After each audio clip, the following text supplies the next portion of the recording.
बहू का तकिया कलाम। सिद्धि की एक आदत थी। उसे इंग्लिश के शब्दों को अपनी हर बात के बीच में बोलने का बड़ा शौक था, खास तौर से स्टॉप। स्टॉप मम्मी जी, ये क्या कर रही हैं? बिल्कुल स्टॉप हो जाइए। कितनी बार कहा है कि किचन में कुछ भी सामान इधर उधर करने से पहले पूछ लीजिए। अरे क्या स्टॉप स्टॉप करती रहती है। तेरा बस चले तो पूरी दुनिया स्टॉप करा दे। और हाँ, सामान इधर उधर नहीं, मैं बस ये देख रही थी कि चीनी कहाँ है। चाय पीने की तलब थी। स्टॉप मम्मी जी, अब ये मत बोलिए कि आपको ये भी नहीं पता कि किचन में चीनी कहाँ होती है। सास को सिद्धि की बात बिना सर पैर की लगती है। वो उससे बहस नहीं करना चाहती, सो वहां से निकल जाती है। सिद्धि कमरे में। स्टॉप, मैं कहती हूँ बिल्कुल स्टॉप। मैंने कहा बिल्कुल स्टॉप। नहीं करता स्टॉप बिल्कुल। अरे यार, बिजली की वायर जोड़ रहा था, तुमने स्टॉप होने के लिए बोला और ये देखो क्या हुआ, करंट लग गया। अब करंट लगने पर चिल्ला रहा हूँ तो भी स्टॉप। अरे चाहती क्या हो तुम? स्टॉप, मैं क्या चाहती हूँ? अरे अब कैसे स्टॉप हो जाऊं? मेरा मतलब है स्टॉप स्टॉप। सिद्धि फिर चली जाती है सब्जी वाले के पास। भैया, वो बैंगन किलो और आलू 5 किलो। Stop stop. काफी देर होने के बाद भी सिद्धि को उसका सामान नहीं मिलता। क्या है भैया, कब से बोल रही हूँ आलू 5 किलो, बैंगन 2 किलो, फिर दे क्यों नहीं दे रहे हो? भैया स्टॉप।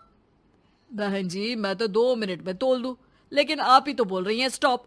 अब इतनी तो अंग्रेजी हम भी जानते हैं ना कि स्टॉप का मतलब होता है कि रुक जाओ, तो रुक गए भाई। अरे यार, क्या लोग हैं। स्टॉप। अरे तोलो तोलो चलो। किसी तरह सामान लेकर सिद्धि घर आती है, जहां वो देखती है कि ढेर सारे मेहमान बैठे होते हैं। सिद्धि आते ही जोर से चिल्लाती है, स्टॉप! आप यहाँ सब कैसे? अरे अब कैसे स्टॉप हो जावे बहू, जितना आना था आ गए हम। अब हाँ, बैठिए ना। सासू माँ, आप बात करिए, मैं चाय बनाकर ला रही हूँ। सभी बात करने में लग जाते हैं कि तभी सिद्धि किचन से निकल कर आ जाती है। Stop stop. अरे क्या खाएंगे आप लोग? पकौड़ी बना दूं या चीला, या फिर इडली बना दूं? अरे जो मर्जी बना दो, बस ले आओ जल्दी से बहू, इन लोगों को निकलना है, कोई जरूरी बात करने आए हैं। अच्छा अच्छा, स्टॉप। सिद्धि स्टॉप वाला अपना तकिया कलाम बोलकर निकल जाती है, लेकिन थोड़ी देर बाद जब वो कमरे में चाय नाश्ते के साथ आती है तो जरूरी बात हो गई आप लोगों की, या मेरे डर से शांत हो गए कि चुप हो जाओ चुप हो जाओ, सिद्धि आ गई है। बोलिए ना। बस जैसे ही सिद्धि ने कहा बोलिए ना, घर में चकर पकर की आवाज गूंजने लगती है। अरे तुम स्टॉप क्या बोल कर गई, सभी शांत हो गए, अब बात शुरू करेंगे। हाँ भाई बहू, तुम वो स्टॉप बोल कर गई तो हम लोगों को लगा कि शायद तुम भी सुनना चाहती हो कि हम लोग क्या बात कर रहे हैं। फिर जो मेहमानों की बात शुरू होती है वो घंटों बीत जाते हैं, चलती ही रहती है।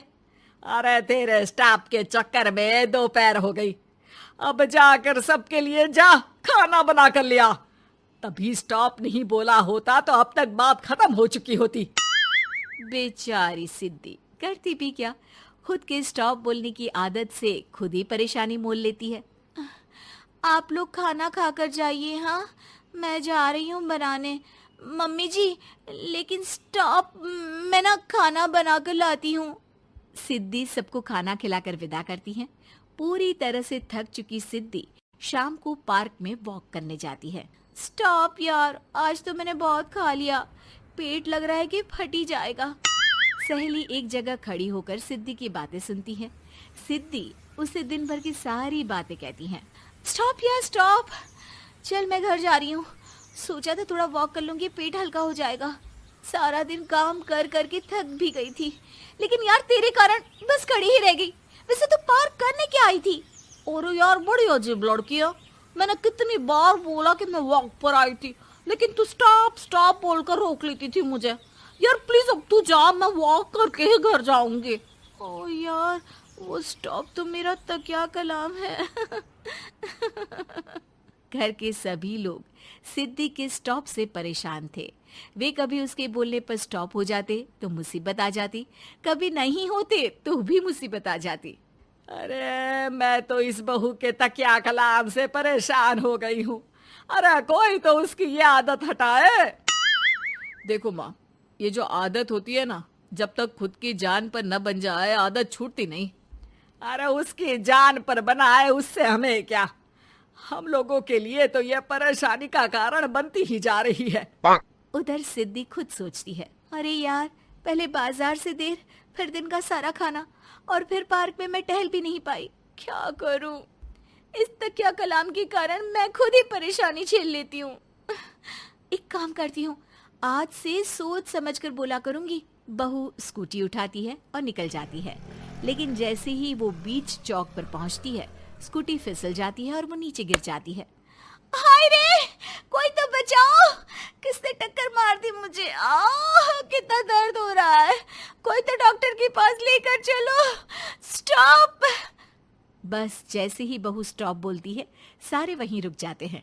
बड़ी घमंडी औरत है, एक तो हम बचा रहे हैं, ऊपर से देखो स्टॉप बोल रही है। स्टॉप, कोई नहीं है क्या इस पूरे शहर में? बहू अपने तकिया कलाम की रट लगा कर रखती है। स्टॉप, कोई है? कोई स्टॉप?